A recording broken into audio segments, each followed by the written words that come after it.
It's Tuesday, September 3rd, 2019. Digital Trends Live is about to start. Here are some of the topics we'll be covering. In 1 week, Apple will be having their annual September event where they're expected to debut new iPhones. But we'll talk about some of the other announcement rumors that are currently circulating. And we will have a lot of coverage coming up today, including some great guests joining the show, one of which is Warren Hogarth, who is the co-founder and CEO of Empower, a financial app aimed toward millennials. And a lot of other things that we'll be covering today, so stay tuned. Of course, we have other guests, and joining us will be Luke Dormel towards the end of the show to talk about DARPA's new tunnel that they're trying to buy. We'll explain that more later. All that's coming up on today's Digital Trends Live.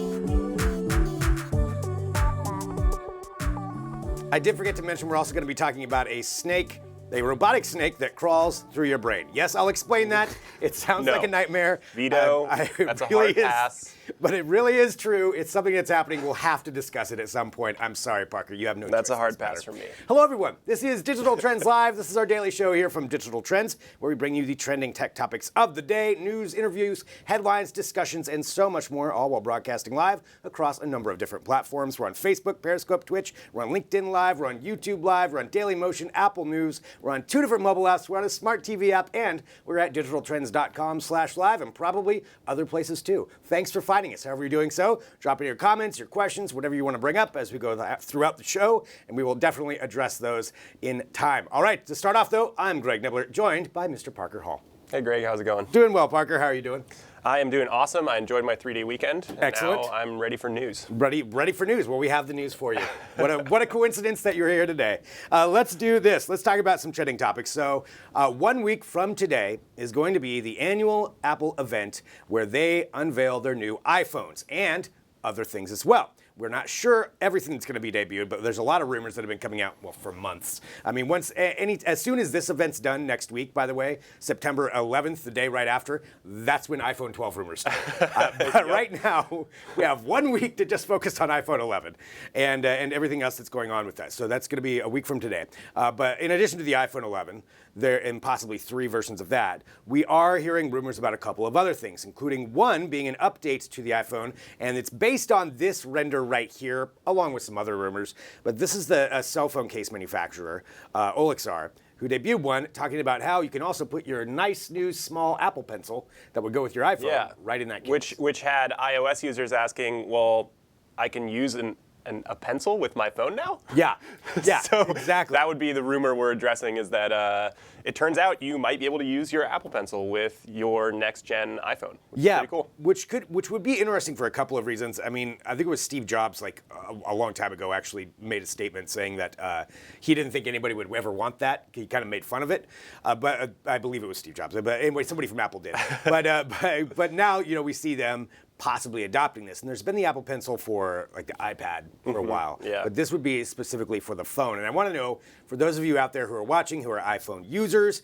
how would you feel about an Apple Pencil? Do you want that capability? Myself, I've never really utilized a stylus. Yeah. But I haven't had a lot of reason to. Have you used like the Galaxy Note 10 or any of those? No, but I'm watching their a presentation of it and seeing our demonstrations of it. That kind of use of a stylus looks pretty cool. Yeah, I like that. Yeah, idea. It looks pretty cool. I mean, I think that it just depends on what kind of functionality you're looking for. Yeah. I think that if you're like a creative professional who does any kind of like Photoshop or video editing or anything that you could use a little bit more granular touch control, I think it could be cool. Yeah, you could utilize that into it. I mean, some of Samsung's stuff that they showed with the Note 10 stylus, and they've had theirs for a long time. But it's pretty cool. The remote control possibilities, even a camera possibility, lots of different things that they added into that. And if Apple does go that route, I mean, one, it would be kind of a change up from what they've done before, but also it'd be adapting something that Samsung's already been doing. Being like, well, and they'll never say that. They'll be like, oh, look what we came up with, unique use for this. Innovative, yes, always innovative. Bravely add a stylus to Nobody's a touchscreen doing device. Nobody's like ever seen no one has ever done that. So that's one of the things, and again, just addressing a couple of the rumors. We have full coverage at Digital Trends of everything that we've talked about when it comes to Apple and everything that we do expect. But that's one of the side things, and that kind of goes in conjunction with another rumor having to do with iOS 13, which we expect that update to roll out out next week as well.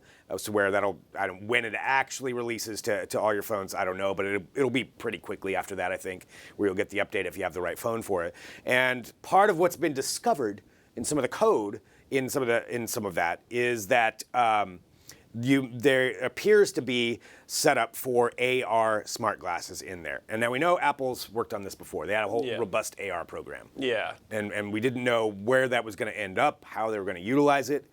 But if that's built into this too, that's something that I think is pretty exciting. And that's just an old patent that they had, with some rendering of patents, but just to give an idea. I doubt it's going to be the big ski goggles. But, but just showcase that. No, I mean, it's interesting. I think that, Apple's been at the forefront of like mobile computing and technology for a really long time. And I think that, adding some kind of AR component to iOS that's actually, more robust than a kind of like on-stage gimmick, which we've seen from any number of major cell phone manufacturers at these events. Yeah. I think AR is definitely a huge, huge technological future, and so for Apple to be ignoring it would seemingly be a little bit stupid. Yeah, and there's a lot that they've been that would point to that direction that they're going to be working on. Part of it even going back to the iPhones, just with the new camera array, and I think we're pretty confident that's what the camera array is going to look like, with that square and the bump on the back. I mean, unless they've really kept things under wraps, I think that's what we're going to be looking at, and we'll have either 3 or 4 cameras.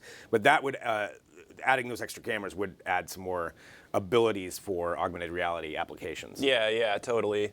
And so, I mean, we're super interested in this story. One thing that was interesting, particularly to me, was that we heard that this project had been shelved sort of in July, that like they'd been working on this AR thing for a really long time. One of the key people left, and they were kind of like gonna put it on the back burner for a little while because it wasn't taking off like they anticipated. So it is interesting to see that some of it still made it into iOS 13, and maybe gives those of us who are into AR a little bit of hope. Yeah, a little hope of that it could happen. I mean, I could definitely see it being, if they had a set of Bluetooth glasses, if they developed their own glasses that worked with, say, like an Apple Watch. Yeah. I mean, that would be pretty incredible. Yeah, or even like building in some AR things into their earphones. That's something we've seen like Bose and other companies start to think about, is like giving people audio instructions based on where they are. So saying like, hey, turn left here, but you're not actually looking at a map. Really? Yeah. Oh, that would be okay. I like that idea. So I think there's tons of AR opportunities for for companies like Apple, who already basically have your tablet needs, your laptop needs, your cell phone needs, your headphone needs, and your watch needs covered. Yeah. Like if you combine all of that tech, there's a lot of cool possibilities, I think. Put it in there, see where they can go with it. Well, I hope we get to see something of it. With Samsung having their AR display at their last event, I would think Apple would have to have something worked in there, at least maybe a tease of the future of where they can go. Remember, they don't compete. They exist totally independently of one another. Yes, they're in their own universe. Why would they show off their version Why of would AR? they? But I bet they will. So that's going to be coming up in a week, and we'll have lots of coverage. I mean, we already do at Digital Trends if you want to read more and more about what we think is going to happen. I will say for our podcast Tech Briefs, the most recent episode went into what we're expecting from the Apple event regarding like iPhones and going more in depth on that. So you can find that wherever you get podcasts.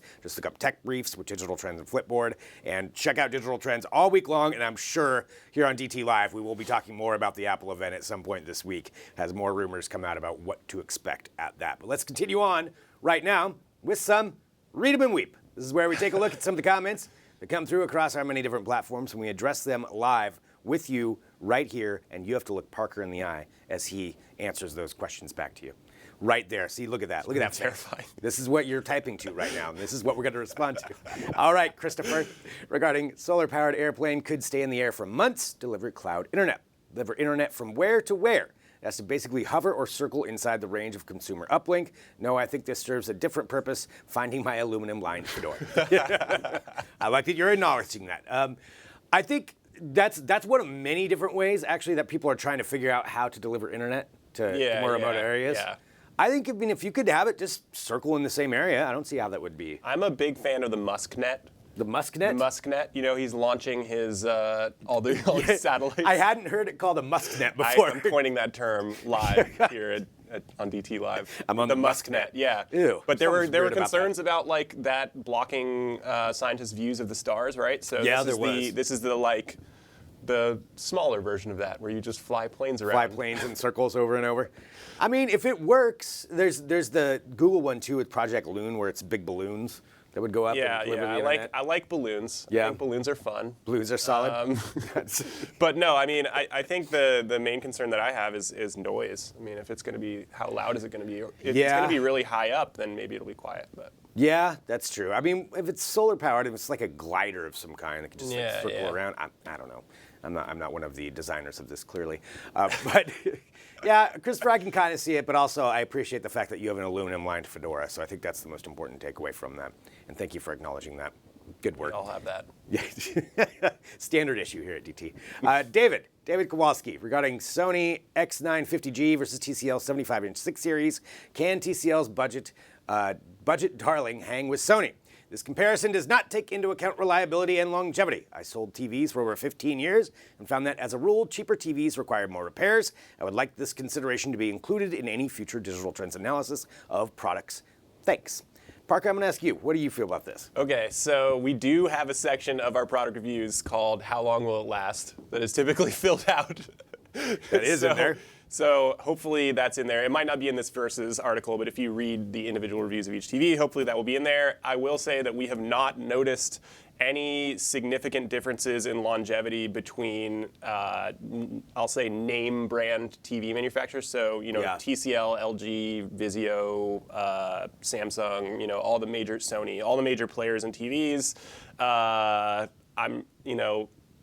Anecdotally, it sounds like you have seen that nicer TVs need less repairs. Yeah. I would say that I feel like most TVs last about 5 years, and then you need a new one. Right. So, And especially now, I feel like things may be a little bit different than they were 15 years ago. There's a lot of different components, a lot involved. TCL also, and I'm just saying this based off of our reviews, despite the price difference, the performance seems to be pretty comparable. yeah, to the yeah. higher and end Roku ones. built in. I wouldn't discount any brand really based on price alone. I think like it's a case by case basis. I think that absolutely, like if you're buying a Scepter or whatever, you know, a TV brand that's not really from a known, well, positively known TV manufacturer, Yeah. then you might have some issues with repairs and longevity. But I mean, this is a piece of technology that's been really, really refined over the last 30 plus years. Right. And frankly, a lot of them are even made in the same factories. So it's hard for me to say like one with That's- a fancy name on it is going to last longer. Right. There you go, David. Parker just responded directly to you. That's part of Read and Weep. But yeah, absolutely ask us about like longevity and build quality and stuff. Like we pay a lot of attention to that stuff when we're reviewing stuff. So. Nice. I know our reviews are very in-depth, so definitely take a look, and I'm sure you'll find the section where Parker was just talking about with that. Happy to argue anytime. Kwan, regarding this machine can wrap large bales of hay in seconds. Looking at this idea, how do we translate it into wrapping pet poops? Asking for man's best friends. I Always trying would to buy find that. man's best I friend. would truly buy that. Yeah. If someone made like a machine that could just go along like your- a Roomba. Yeah. But it just like hangs Your out lawn. in your yard and. I would also buy that. Yes, that's a great invention. Somebody needs to come up with that out there right now.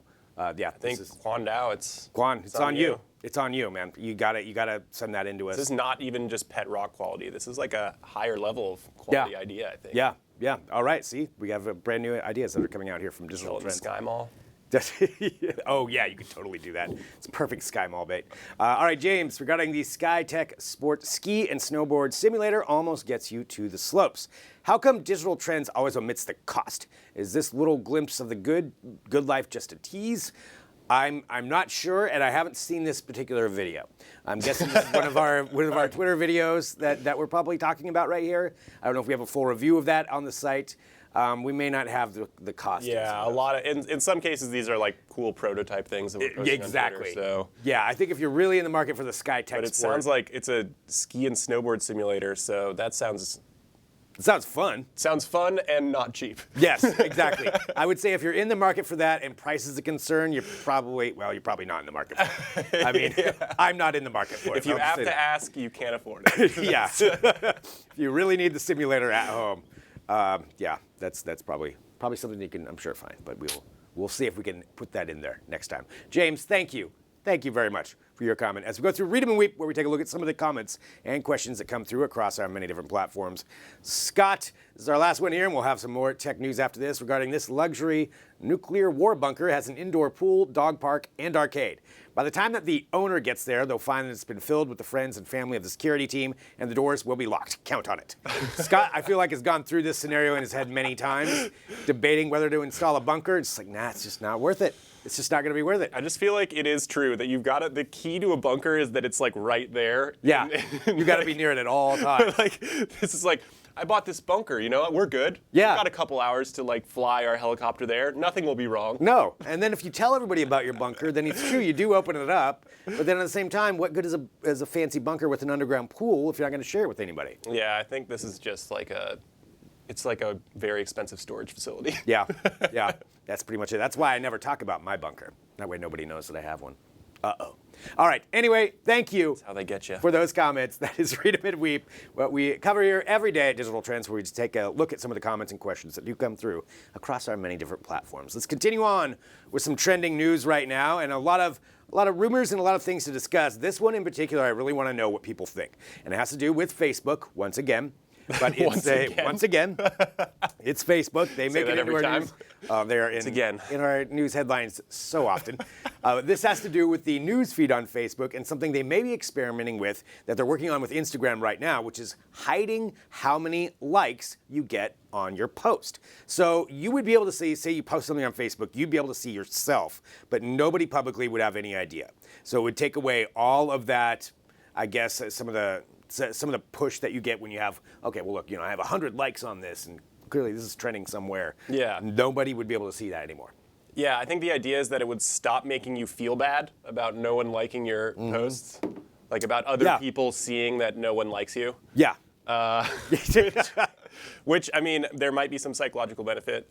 There's a lot of studies with that. There's going to be some impact on like influencer culture, right? Yeah, like if all of a sudden, you can't be jealous that this like pretty person with a beer in their hand has 15,000 likes or whatever on their photo. Right. So that's interesting. I wonder how that would change, because I mean the influencer industry is huge. I mean there's people making tons of money off of that.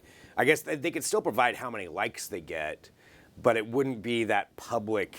Yeah, it doesn't influence anyone, right? If they're not like 15,000 people like this IPA, right. So I think it's an interesting concept. I think like I'm happy to see Facebook at least giving some face time. See what I did there? Yep, I got it. Giving some face time to the idea that social media can be harmful to people, and that it does affect people's self-esteem, and Greatly. Thinking about like how to get rid of that problem. Mm-hmm. I wonder if influencers, if they're not really thinking as hard about influencers because they're not the ones paying them, or getting paid by them, so they kind of don't care. Right. And maybe it's not a market that they're really that interested. Yeah, I mean, it would make sense. They want advertisers to be spending money directly on their platforms, not paying third parties to be on their platforms, if that makes any sense. Would that also possibly open them up to more competition, though, from other social media apps? Or that maybe they're just so confident? Maybe, but I mean, Instagram and Facebook are both so popular that I think that they're less worried about, like, competition from similar apps and more trying to take back influencer money back in-house.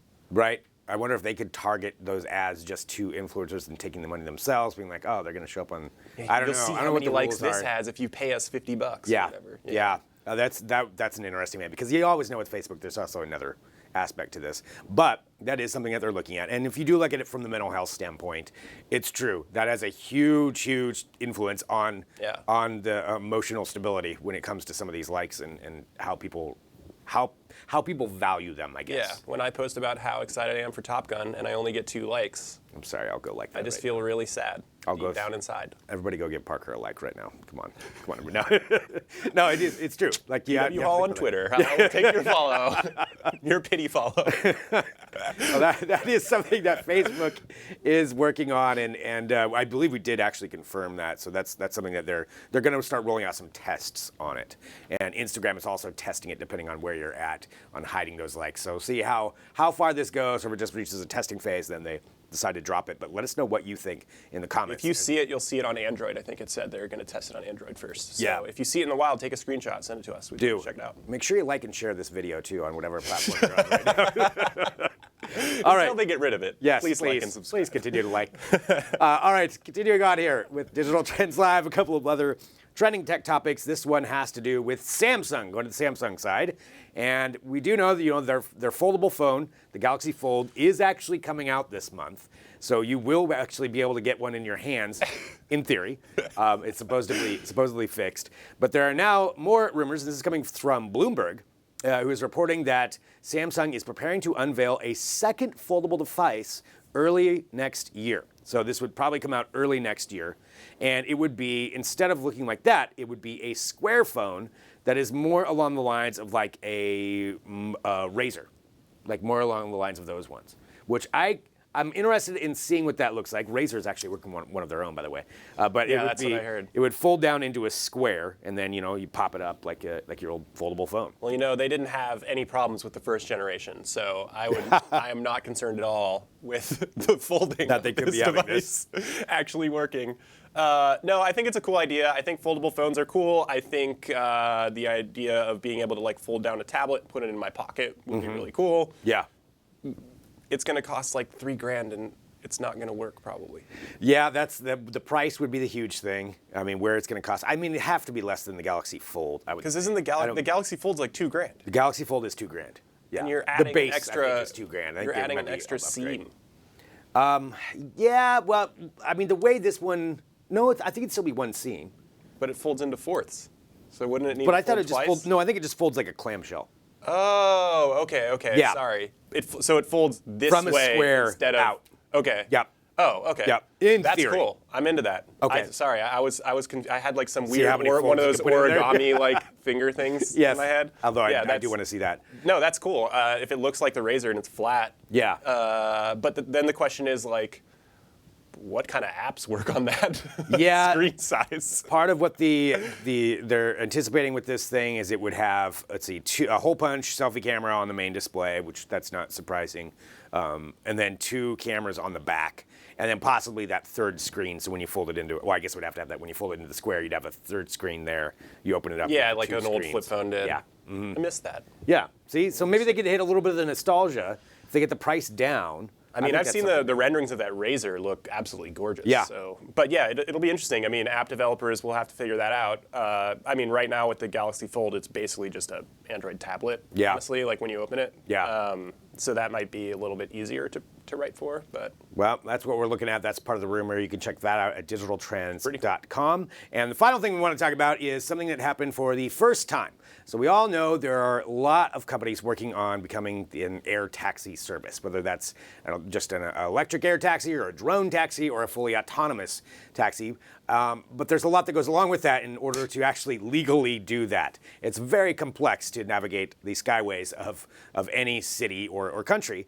But now there's a company called this company's called Volocopter, and the Volocopter 2X is an air taxi vehicle. They actually debuted it a couple of weeks ago. They showcased it on a test flight.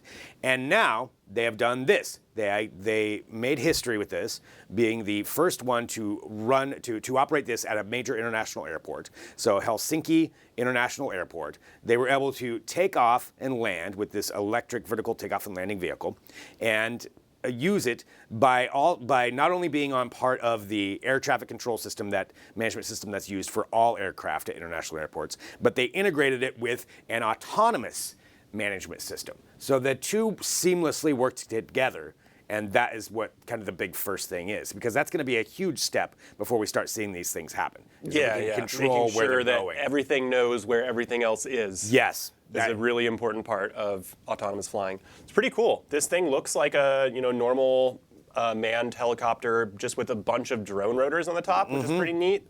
But I mean, think about the possibilities of like, you get off work, you put on your James Bond suit, you step outside, you get in one of these things, and it flies you. Yeah, I'm sold. I want that. I want to land on the rooftop here. And then Oh, just never, yeah. this building, yeah, and then just There's never. there's a helicopter tour company that operates like right out of down here. I wonder if like on a roof a couple blocks away from here. I wonder if they're thinking about these kind of possibilities. Like I'm sure they are. Yeah, the future. Utilizing all that space, because Uber's looking at that. I mean, there's so many companies that are looking at these little air taxi, trips that you could take in a city to alleviate traffic and just avoid it all. Hop from building to building. Yeah, go full Jetsons. Yep, go full Jetsons. We're definitely getting there. This is Dome house.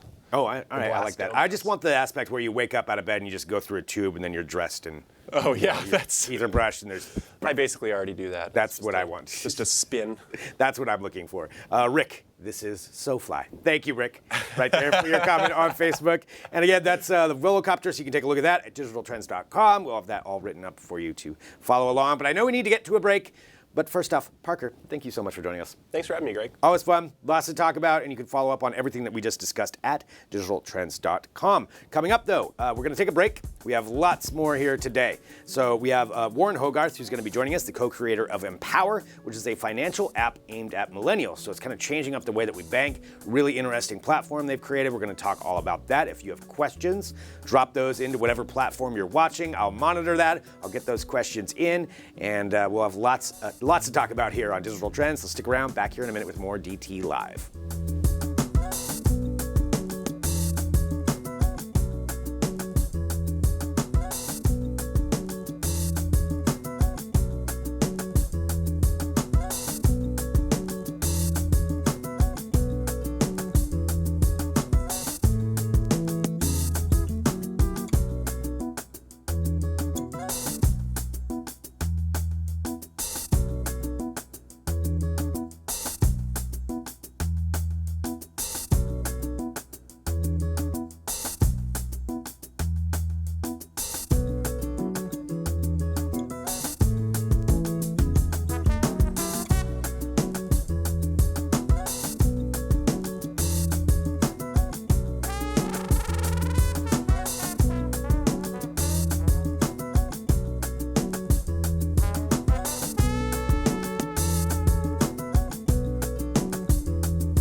This is Digital Trends Live, and thank you for watching. Hit that subscribe button on whatever platform you're watching to make sure you get the notifications when we do go live.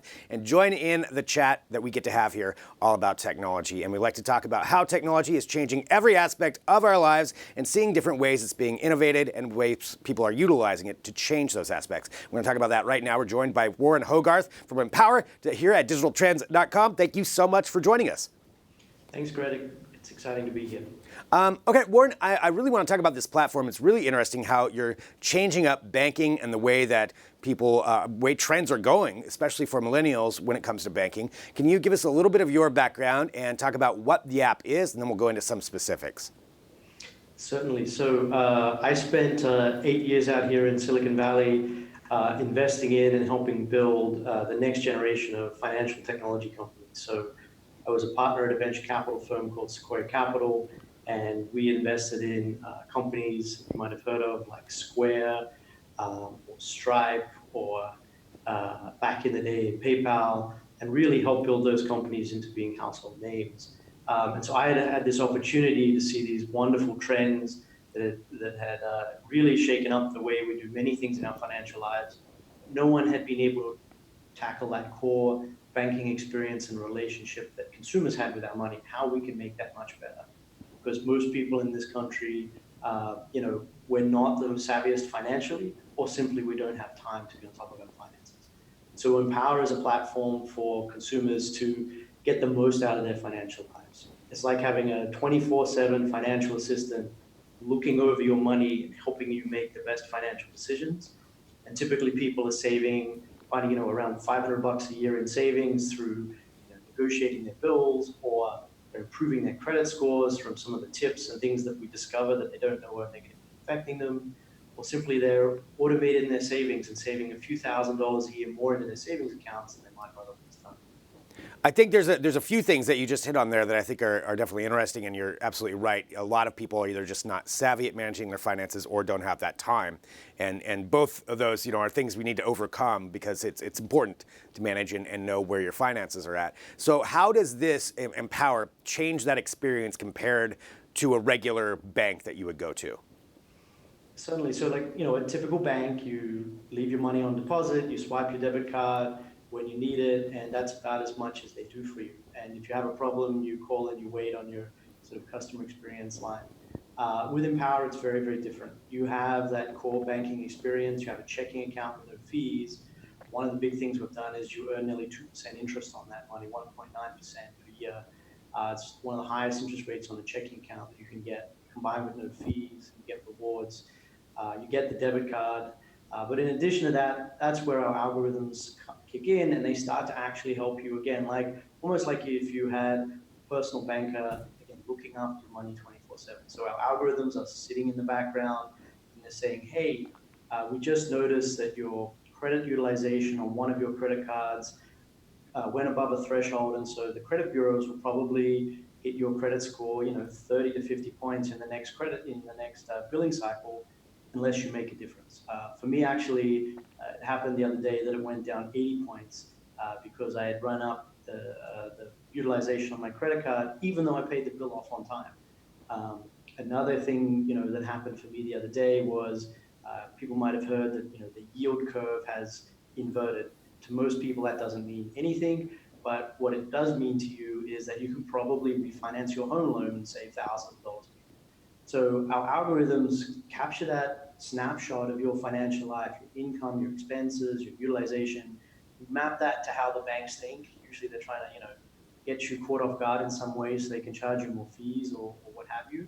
We prevent that from happening, and we actually help you make those decisions that will save you more, or build your credit, or whatever it is your core goal is in your financial life. Looking at this so it's strictly online and mobile banking experience. How do the federal regulations, I guess, work into this? Is it FDIC insured? Is that part of it? And what else can we talk about along those lines?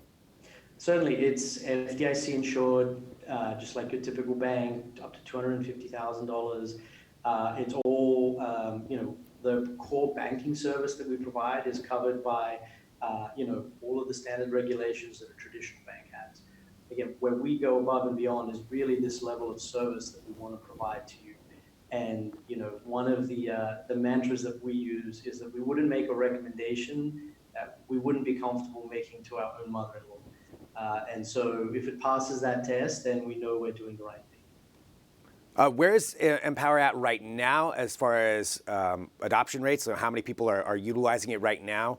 And let's talk about where you see banking maybe going in the future beyond that. Yeah, so we have over 500,000 people today using the platform, and as I said, saving usually $300 or $400 or more per year than they wouldn't otherwise be doing. Where do we see this going? Ironically, we can look at many other parts of the world right now. We can look at Europe, Asia, South America, and we can see this massive adoption of modern mobile digital banks.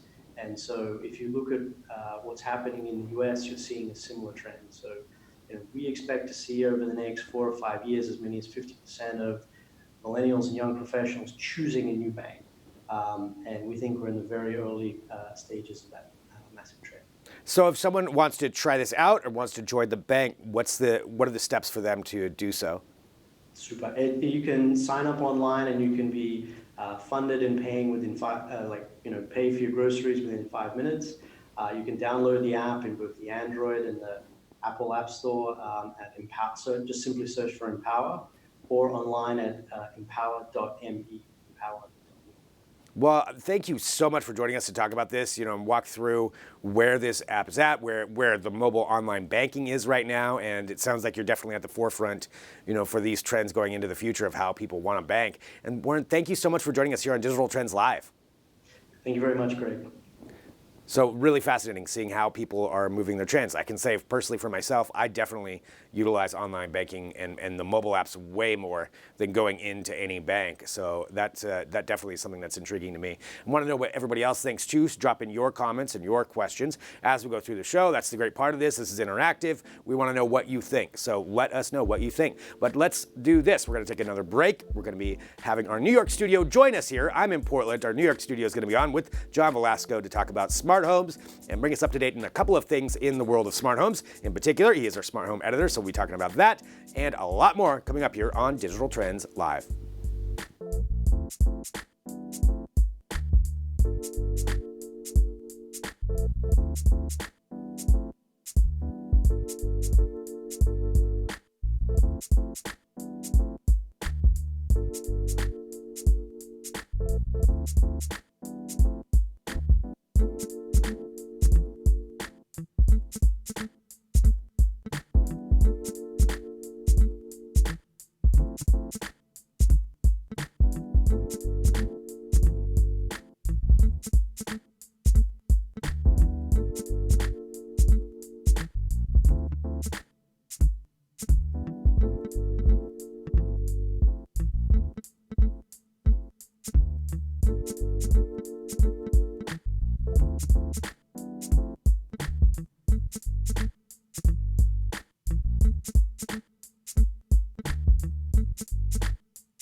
Welcome back to Digital Trends Live. Once again, we do appreciate everyone who joins us here on this show. We like to bring you up to date on everything going on in the world of tech here every single day, live at 9 a.m. Pacific, noon Eastern. And I'm Greg Nibbler, and I'm here in our Portland, Oregon studio. But this is not our only studio. We also have our New York studio, and that is where we're going to be heading next. We're going to be joined by John Velasco, our smart home editor, to bring us up to date on a couple of things in particular going on with smart homes. I'm going to introduce John here, but I'll say the first topic we're going to be discussing is something with this Galaxy Home speaker. How many times have we heard about Galaxy Home speakers? Now there's another Galaxy Home speaker that is supposedly going to be coming out. John's going to fill us in on that. Let's go there now. Have him talk about that. Hello, John.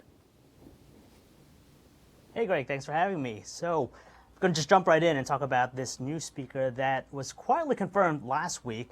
And I know we talked a couple of weeks back about the Galaxy Home, how it was a no-show at Unpacked this year, and everyone's wondering what's happening to it. But last week was interesting because Samsung pretty much quietly confirmed the existence of this new speaker. It's basically a mini version of the Galaxy Home. It's the Galaxy Home Mini, as they say, and it's to me, I think it's going to be a good bet for them because, first of all, they're competing in a better market because with the Galaxy Home, I told you about this, how it is powered by Bixby, how it's going to be priced way up there, and it just has a tougher challenge ahead for itself. But with this new potential Google Home, this new Galaxy Home Mini speaker, it's going to be a lot cheaper, obviously. So for me, that's going to allow it to actually, consumers will be able to actually adopt it more. It's not going to cost them as much. And right now, they are quietly testing the speaker to select Samsung Galaxy owners in Korea. There's no plan on expanding that just yet, but I guess they're going to have a tease on how this speaker is going to work. And yeah, there's a lot of stuff going on around it. If you look at the pictures so far from what we've seen, it's going to be featuring AKG branded audio technology. Now, that shouldn't be a surprise because we know that the Galaxy Home speaker utilizes and leverages the AKG technology with its speakers, so it's no surprise it's going to be here again. And if you look closer at the photo, it is smaller. It's almost a little bit bigger than a puck shape. It's meant to compete against the Amazon Echo Dot, the Google Home Mini speaker, so you know that the price point is going to be a lot more attractive than, say, the 200, 250 plus and above level for the expected the Galaxy Home speaker. Another thing I want to mention here too, I'm not sure if you saw the photos, but it doesn't seem to have a cable connected to it. So the rumors are right now that it may be battery powered. And this is just one unique feature, I guess, for this smart speaker, because if you look at the existing crop of smart speakers on the market, they have to be tethered, they need to be powered. So this might be an advantage for them, but in the long run, we'll find out. But overall, I think it's a great part on Samsung to actually go forward with this device because, like I said earlier, it's going to appeal more to people because of the size. It's going to be powered by Bixby, and I think the price point combined with giving people a feel of what Bixby is all about will be good for Samsung. Rather than jumping out of the gate with an expensive speaker, and people are not really familiar with the ecosystem that Samsung has with Bixby. So to me, I think it's a great move on Samsung's part to actually go forward with making a smaller size speaker. And we'll find out more, hopefully something out of IFA. I'm not sure, but definitely coming down the wire given the holiday season's right around the corner. I want to ask you about a couple of things with that and just get your opinion. So, I mean, if it is smaller, that does put it into that ecosystem as far as being in competition with the Echo Dot, the Google Home Mini. Certainly, if they can get the price down somewhere around there, that would help out. But given how much Amazon and Google have really dominated, and to a much lesser extent Apple, because they don't even have the small one, have dominated the smart home speaker market, do you think something from Samsung that only utilizes Bixby is really going to be competitive? It's a tough call right now. They're going to have a tough time penetrating the market because everyone's just used to using either Alexa or a Google Assistant right now, and now you're introducing another third party, actually a fourth one given Siri with Apple. So it's a tough part, but we're talking about Samsung here. Samsung is a big company. They're going to invest a lot into this ecosystem. They have at least some support with some of the many different types of connected smart gadgets at home. You could still connect things like a Philips Hue light system to it, and that's going to grow over time. And given that Samsung's putting a lot of development into this, and hopefully the price point is good enough, and the features stand apart, and the audio quality is good, it may have a chance. But like you said, it is a tough market because people are just used to what they already have. Yeah, I think it's going to be, to me, I feel like it'll be a tough sell just on the Bixby aspect of it, but I could be wrong. I mean, if the sound is that quality, maybe they find something within the marketplace that's not being expanded upon, and then they can find their niche within that. But I definitely want to see it. I definitely would like to try it out. I think if we can do it, if it is battery powered, I think that's a huge advantage because it is kind of a pain. You always have to have it plugged in for either of the other smart speakers. Like if you could be able to take that out and be mobile, that could be huge. That's definitely an advantage right there. All right, well, so we're going from that. Hey, maybe it might have wireless charging too. That's true. Yeah, I didn't even think about that part. Yeah, if it's wireless charging. So, yeah, you're right. Maybe you harnessing some of Samsung's power in some of those other areas could give it a little bit of a boost into that. I still think they're going to have to open it up to Alexa or Google at some point. But I don't know. They don't seem to want to give up on Bixby, so we'll see where that goes. Let's go to this other one that we wanted to talk about, and that is this iDevices Instinct. And I'm really curious about this product myself. I just found out about this when I knew you were going to be bringing it up. Can you walk us through what this is? So my first question to you, Greg, is have you watched 2001 Space Odyssey? Yes. Yes, I have. So you're probably familiar with HAL 9000, and to me, when I first saw this gadget, it kind of reminded me of HAL 9000. So the iDevices Instinct is basically an Alexa-powered smart switch. So a light switch that you find at any home, probably in your kitchen, in your bedroom. It's Wi-Fi connected, but now they've integrated the power of Alexa. So you basically have an Alexa Echo Dot integrated into this wall light switch. And you could do the same things, same stuff you do on Alexa, on the Echo Dot, you could do here with the iDevices Instinct. And it has a glowing ring around it. So that instantly reminded me of HAL 9000 because you could ask it questions. It also integrates with different automations at home. And it's not gonna take over the world, or Judgment Day is not gonna come here just yet. But you can do everything you do on an Alexa-powered smart speaker on this. And the big thing about it is the integration. So why even have it? That's the first question. Why would someone want to have an Alexa-powered smart switch? Well, there are a lot of practical uses for it. For me in particular, if you're coming home and you're in the foyer, there are places that you're not going to have a smart speaker. You'll probably have one in your office, in your living room, entertainment center, but chances are not many people are going to place a smart speaker in the foyer or in the garage or in the basement. It's just not really practical, and that's where this thing comes in. You could have it right there as soon as you come in, and you could program it to work with different gadgets. So if you said, Alexa, I'm home, you could probably program it to turn on all the lights at home. And if you're going to, if you're leaving the house, you could tell it to say goodbye and turn off all the lights and other functions.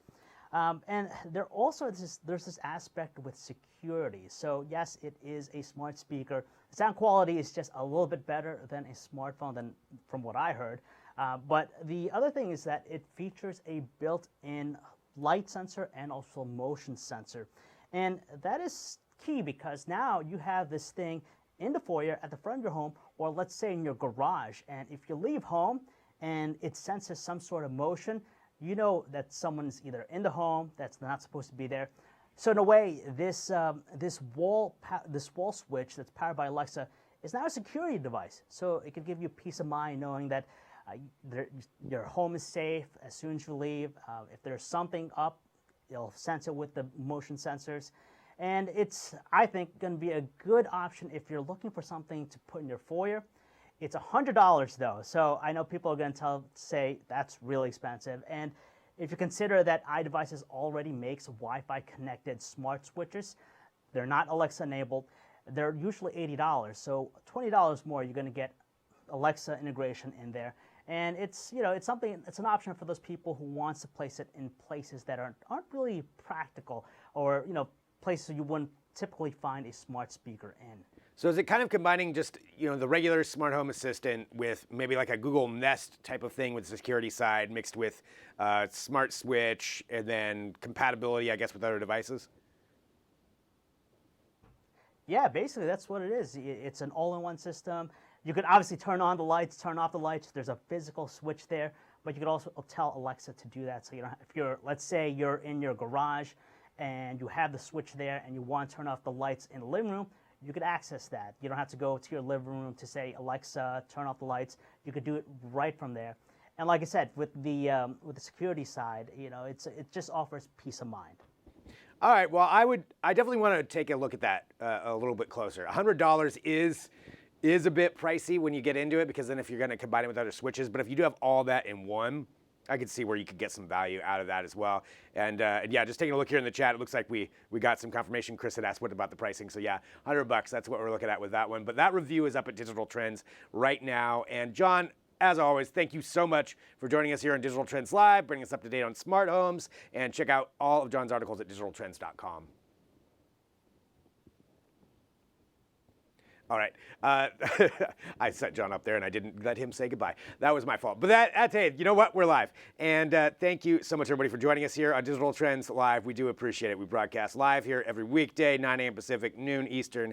And we love getting those comments. So if you have more like Chris on Facebook, drop those in there. Let us know what you want to talk about. So we've got lots more. We've got more news that we're going to be discussing. We've got Luke Dormel. It's going to be on talking about DARPA and a tunnel, or a an underground bunker they want to build. Luke's going to explain that for us here in a little bit. Coming up next, we have Charlie Lester, who is the co-founder and CMO at Lumen, which is a dating app for people who are 50 years of age plus. We talk a lot about dating apps for all kinds of different people and different demographics, but this is particularly for 50 plus. So we're going to discuss the app itself, how it works. If you have questions about it, drop those in on whatever platform you're on. That way we'll make sure we get to address those with Charlie. We'll be back here in a minute with more Digital Trends Live.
I'm Greg Nibbler. Thank you very much for joining us. We are broadcasting live. You can drop in your comments or questions or whatever you want to bring up on whatever platform you're on, and we'll make sure that we address those as we go through. And we always like to talk about the cutting edge of technology and how technology is changing the way that we interact with the world. Online dating apps are not a new thing. We all know about them. We all know about the breadth of different kinds that are out there, but this in particular is something that really targets a specific group, and it's a dating app that targets 50 and plus. So age 50 and plus. We're going to talk about that and so much more right now.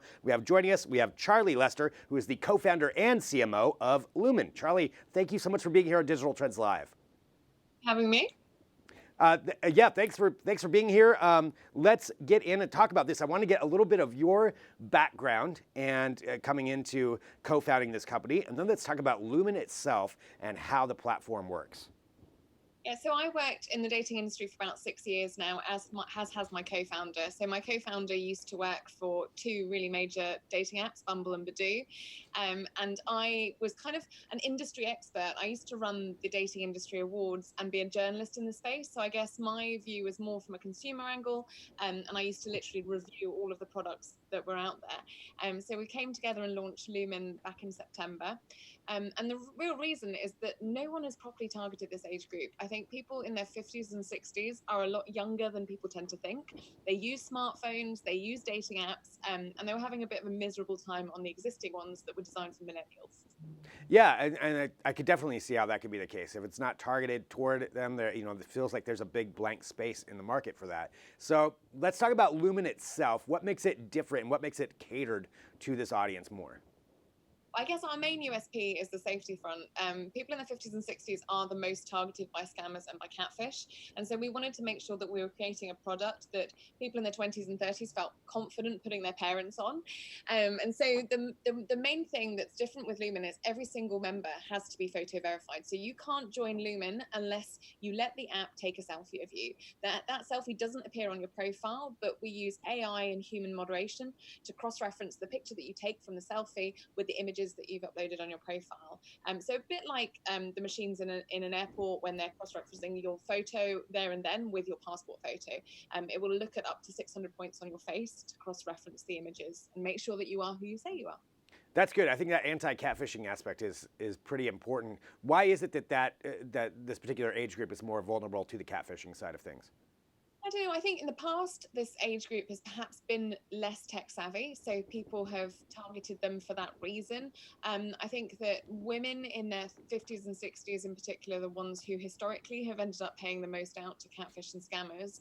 But I mean, these are issues that are faced by people of all ages, and hopefully, the fact that we're doing this, we're just paving the way for other dating apps to do it, because it is an issue that affects all dating apps, and yet we're the only ones who are making sure that 100% of our members have to do this. I think that's a great aspect of it. Let's get into some of the specifics. Now, you talked about an AI-driven way to do this. Can you talk a little bit more about that technology side of it? So the technology is all built in-house. So we are part of the Magic Lab, which also encompasses Badoo, Bumble, and Chappy. And some of the other products use the same AI technology as an option. So when you on Bumble, you can opt in to verify your profile. So we're using that same technology, and it literally will look up to 600 points on your face. So it's checking that the face, like the facial recognition, really, the face is the same in those images. Another byproduct that we also use is that the AI can actually it can guesstimate your age, not specifically, but the AI can tell, because of the number of photos that it's been aware of. It can tell your age within a few years. I think it guesses my age within two years, which I'll take. And so for that reason, we know that when you sign up, not only do you have to be the person in the pictures, because we're an over 50s dating app, it means we stop people who are under 50 signing up, which is another problem that we've seen on other over 50s products. There's this kind of trend of people in their 20s trying to hack into over 50s products. And we actually had a journalist in Canada, I think 2 weeks ago, write up a review on Lumen, and she tried multiple times to hack in and it wouldn't let her, because the technology that knew that she was too young to be signing up. That's pretty incredible. How has it been adopted so far? I guess how far has it been utilized, and where are you at right now? And then we'll talk about the future as well. We have 1.5 million members worldwide since September, which I think probably makes us the fastest growing dating app of the year, I would imagine. I haven't heard of anyone else hitting those figures this year. So it's been really well received. I think just because there is such a large number of people, and if you look at the States, there are something like 45 million singles who are over 50, and that includes divorcees and widowed people and people who have never been married. So it's a really large age group. There are a lot of singles in this age group who want to be using this technology. And I think this is going back to this idea that we have this kind of stigma and this idea of people who are 50, and we kind of see in our heads, when you think of a 50-year-old, people think of a 70-year-old or an 80-year-old who doesn't use technology and who literally types on their keyboard with one finger. And that really isn't the case. Most people I know in their 50s behave very similarly to people in their 30s and 40s. So by creating a product which doesn't patronize them and treats them like they're, that they're adults who use smartphones, I think we've tapped into a niche that perhaps no one else was actually designing anything for. I think it'll be interesting to see in the coming years how many more products are targeting this specific audience of kind of 50 to 65-year-olds, because I do feel like, and this is something that they say when we talk to them, I feel like this is a generation that is almost invisible and gets forgotten a lot of the time. I think even in the media, you see really, everyone's looking at millennials, and then the opposite of millennials seems to be these kind of retirees who are maybe 70 or 80, but there's a generation in between. Yeah, definitely. And there, like you said, 45 million people who are single looking for some way to interact. And I mean, that's a very important market. I'm glad to see that it's going right now, that you already have this many people that are adopting it, and to see where it could go. Speaking of just really quick in the future, how do you think, with all of these technological changes that are happening so fast, with AI now being able to help verify, to stop catfish, any ideas that you think of where the future of dating apps could go? Well, I mean, people have talked about VR for a long time, about going on virtual reality dates. Personally, I still want to see a real human being in front of me. So I don't know.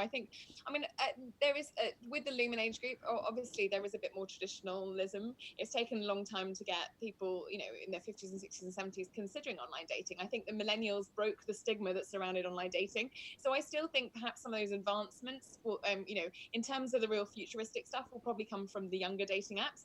But then that said, I mean, like we said, we're the only ones using the AI on 100% of our signups, so maybe we'll pave some of the way for the future dating apps too. Well, that's great. Well, Charlie, I want to say thank you so much for joining us here to talk about this, talk about Lumen, and I'm assuming you can go download it in either app store. Is that probably the best way? both app stores. And if they want further details, our website is lumenapp.com. Perfect. Thank you so much for being here on Digital Trends Live. Thank you. All right, great. Really interesting use of technology, talking about generation and a demographic that's being, ignored in a lot of ways. So really fascinating stuff talking about that with Charlie. Really thank her for joining us here on Digital Trends Live. And we thank everybody else who's here with us on the show. Coming up in just a little bit, we've got Luke Dormel is going to join us. Before that, we're going to have some news. And before that, we're going to take a quick break. So we're going to take a quick break right now. Stick around. Back here in a minute with more Digital Trends Live.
Welcome back to Digital Trends Live. Thank you for joining us. And as always, we like to bring you up to date on what's going on in the world of tech and headlines and news, interviews and discussions. And sometimes some of it's kind of weird, but it is important things that I think you need to talk about and that you need to be aware of. And that's what I like to do right now. Let's talk about some trending stories. This one has to do with MIT once again and one of their studies that are going on about the future of medical technology. But this one's a little bit creepier than what they normally do. So this has to do with a way to inspect blood vessels, in particular in the brain, and clotting is certainly a major medical issue. But if you take a look at this right there, that is a snake robot.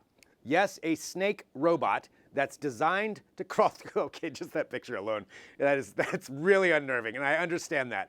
But it is designed to crawl through blood vessels, and it does serve a very important purpose. If we can get over the creepy factor for just a minute, I'll explain a little bit of how this thing works. So again, this is MIT, something they've been working on to actually work on that particular issue with blood clotting. I mean, it's a very serious medical issue and a way to keep blood vessels clear.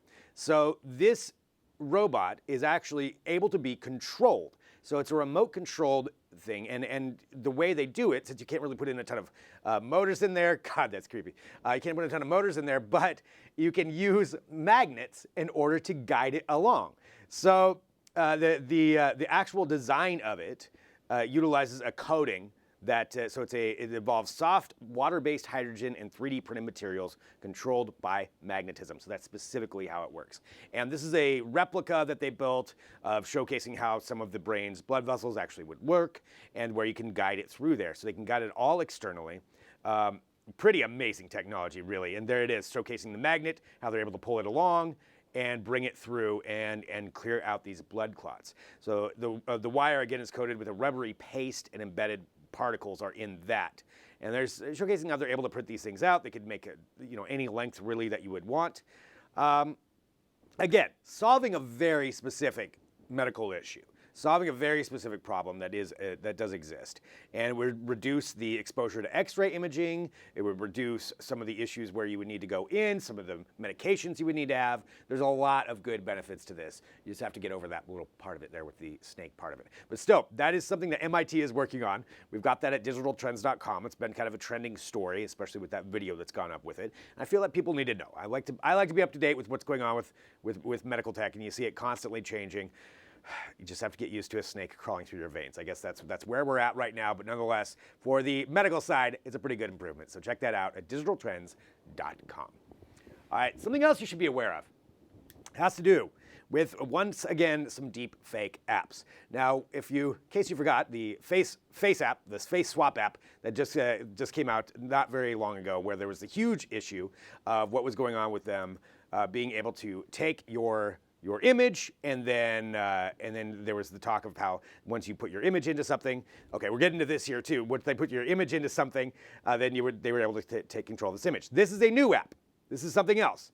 So let's walk through this here and talk about what we're taking a look at. So this is a new app called Zao. And it's a Chinese face swapping app that actually just debuted last Friday. We're gonna go back through those videos again here too.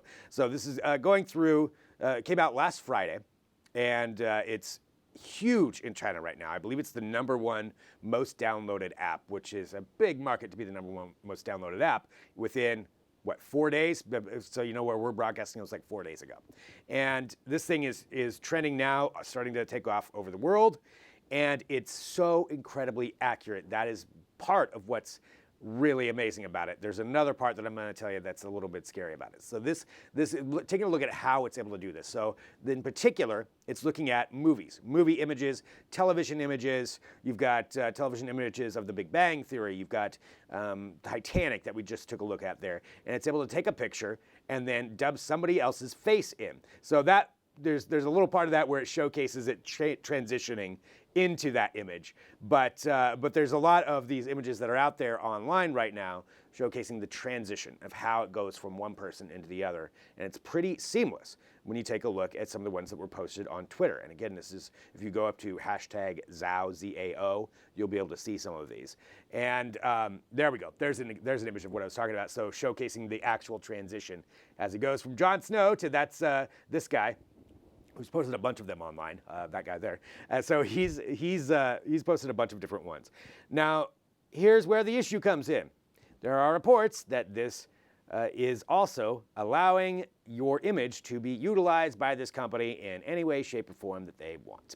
And this is another one of those things that's in the fine print, where they're supposedly able to do that. They can take your image, they can use it in licensing, they can use it in all kinds of things.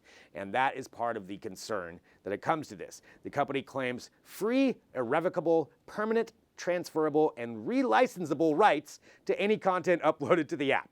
So they basically own your face forever, and they would be able to share it with anybody they want. That's kind of a lot of rights to give away when it comes to that. I think we're starting to learn that a lot of the fine details, the end user agreements in some of these apps have something like that in them. But this one in particular does seem a little bit over the top. I mean, free, irrevocable, permanent, transferable, and relicensable rights to any content uploaded to the app. So that's one side of it right there. The other side is the technology is amazing. I mean, just how quickly it's able to deepfake someone into movies and television like that, it's pretty amazing just how fast we've come along with this stuff. Just a couple of weeks ago, we were talking about just normal images of a face swap image. Now we're talking about putting somebody's face into a movie. It doesn't look 100% accurate, but it looks pretty close. For a simple app, that's pretty close, and it just makes you wonder where we're going to be going with that stuff. But to keep in mind, read the end user agreement. I know it's a pain to do that, but that is one of the things they could be doing, is taking your image for future use of whatever they want. Something to pay attention to. Check that out at digitaltrends.com. All right, final topic here that we're going to talk about, and then we're going to go to a break, and we're going to be bringing in Luke Dormel, who's going to join us. There is something that's back after 14 months on the International Space Station, and it is Simon. You may have remembered us talking about Simon quite a while ago here on Digital Trends Live. If not, you can follow along at digitaltrends.com. But Simon is a flying AI brain. That is what it is. It really is. It's a robotic assistant that's been up on the International Space Station. There it is, floating with the strange Fallout 4 kind of face. That is what we're looking at. So that's Simon right there. Simon was developed by Airbus and IBM in collaboration with Germany's DLR Space Agency. And it's essentially a floating advanced computer that is able to, they put the face on there to encourage more realistic communication, so you actually feel like you're talking to something. It's able to interact with astronauts. It's able to fly around. It's got some fans on it, so it can actually float around the space station and come up and probably stand right behind you. But that's one of the things they can do. But seriously, it's really an amazing piece of work right there. So the technology demonstration said that they said that it is completely met our expectation. So it was up there just to try to test it out, to see how people would interact with AI, to see what kinds of benefits you could get from that. It helped the astronauts do everyday ordinary tasks to consulting it for information with more advanced tasks. So pretty cool. That's Simon. Now it's back here on Earth after that test run that it's done. But it's not going to be for long. It's actually going to be heading back up at the end of this year. So in a few months, they're going to be sending back Simon version 2.0 to see what they can do with that. That's in December 2019. Read more about that at digitaltrends.com. All right, let's do this. We're going to take a quick break. We're going to have Luke Dormel come back on here, and we're going to be talking about DARPA and how they want to find a big underground bunker to do something in. Luke's going to explain that a little bit better than I can, but all of that's coming up. Drop in your comments, your questions back here in a minute with more Digital Trends Live.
This is Digital Trends Live. Again, thank you for joining us however you found us. We always appreciate it. Hit that subscribe button to make sure you get the notifications when we do go live. And right now, we're going to talk about some future technology with one of our foremost experts here from Digital Trends. It is Luke Dormel joining us. Hello, Luke. Hello, sir.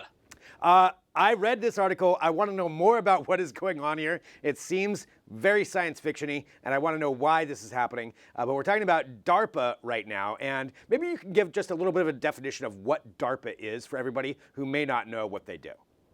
Absolutely. So DARPA is the US Defense Advanced Research Projects Agency. So basically, it's the wing of the US Defense Department that sort of deals with emerging technologies. So that can be anything from sort of next generation tanks, or it can even be, I mean, they've got a history of engaging in some pretty interesting projects, things like sort of cyborg insect spies and sort of self-guiding bullets. It's basically the kind of the James Bond division of the US Defense Department. So there's normally some quite interesting work that they're doing.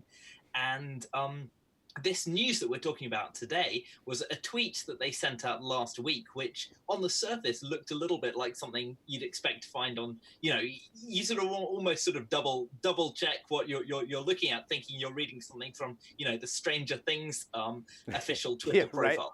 Right. Looking for this kind of underground bunker. They say that they're looking for a human-made underground environment spanning several city blocks. And they basically want a really kind of complex underground environment with atriums and tunnels and stairwells. And they're looking to do various sort of, at the time, undisclosed experiments there. So it sounds sort of, as you say, kind of science fiction or something out of Stranger Things. But in fact, it's related to another project which I've been writing about and researching for Digital Trends, which is called the Subterranean Challenge. And what DARPA's interested in doing is developing robots which will be able to be used in either sort of in military missions or particularly in sort of search and rescue missions. If there's something that happens underground, if someone's maybe stuck in a cave or stuck in a sort of an underground environment, often robotics experts that I speak to, when I talk to them about sort of interesting robotics work that they're doing, they say, oh, well, it could be used in search and rescue missions. But that seems at the moment something that's quite sort of futuristic. But DARPA's taking this idea really seriously, and they've organized a competition which is available for anyone to enter as long as they've developed a robot, and they're putting them through all of these different sort of underground tests. They completed a recent one in an abandoned mine in Philadelphia. The next one is going to be an underground environment. This is going to be a competition taking place next year, and this is what the underground bunker that they're looking for is actually going to be used for. So it's kind of it's quite fascinating, and when you sort of realize the application of this, you realize this isn't just some generic bunker that they're wanting to sort of store things in. This is really going to be something that's going to be used to kind of put the next generation of potentially life-saving robots through their paces. Now, looking at this from, so that does explain a little bit more about why they want such a massive underground place, in order, I'm sure, to test to have all the obstacles in there, so different ways that these robotics would have to get over and under things. But how would these robots be controlled? Because if it's underground, how are they going to be autonomous? Is it something that you're sending a signal to somehow with a different way that they have to communicate with them? How would that work? Yeah, this is the really interesting part of the project. As you say, I mean, there's no challenge, as we've seen with autonomous cars now, in sort of having robots that can either operate autonomously or sort of be controlled on the surface level.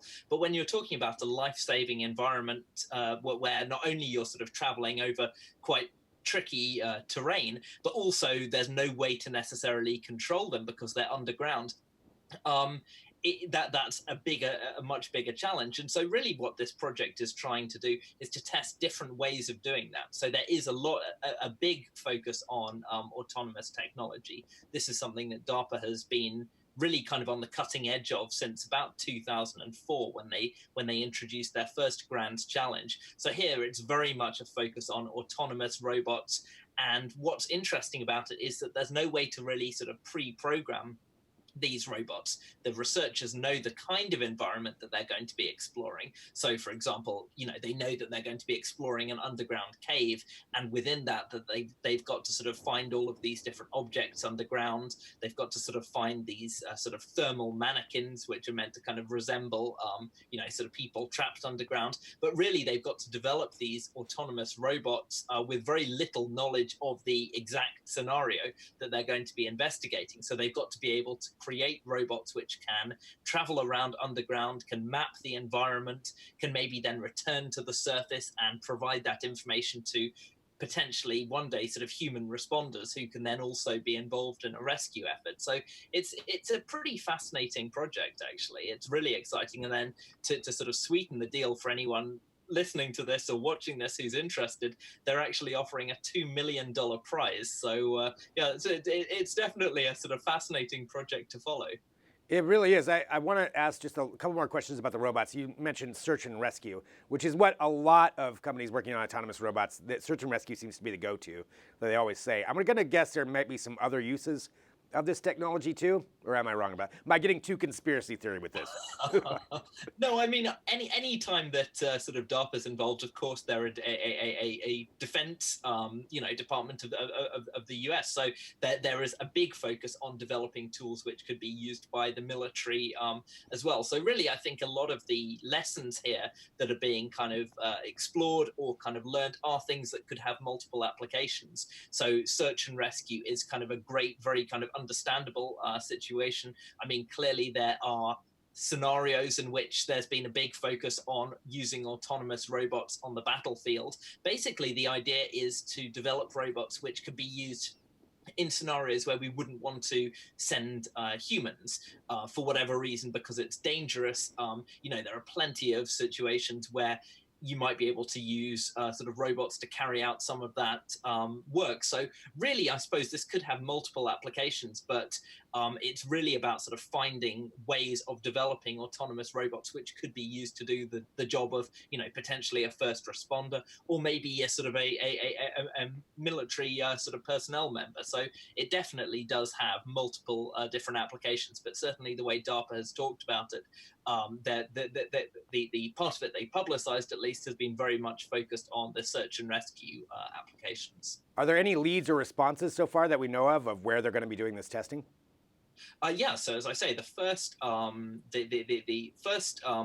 phase of the competition, which they literally just completed at the end of last month, was in Philadelphia. I don't know about the next step, but there are really three subsequent phases. The next step is going to be the urban environment, which they're still sort of seeking out the right terrain for. After that, there's going to be a cave section of the project, and then at the end of it, there's going to be, in 2021, there is going to be a phase in which all three environments are brought together. So you'll have to develop a robot which is equally comfortable working in sort of mine scenarios, sort of underground, potentially like underground train stations, that sort of thing, and caves as well. So that's really when the competition is going to come to an end. But yeah, it's a really interesting thing to follow. And as I say, I'm working on a piece at the moment for Digital Trends, which I imagine will be out later this week. So if anyone's interested, then that's probably the place to kind of check out a bit more detail. I interviewed the project manager of the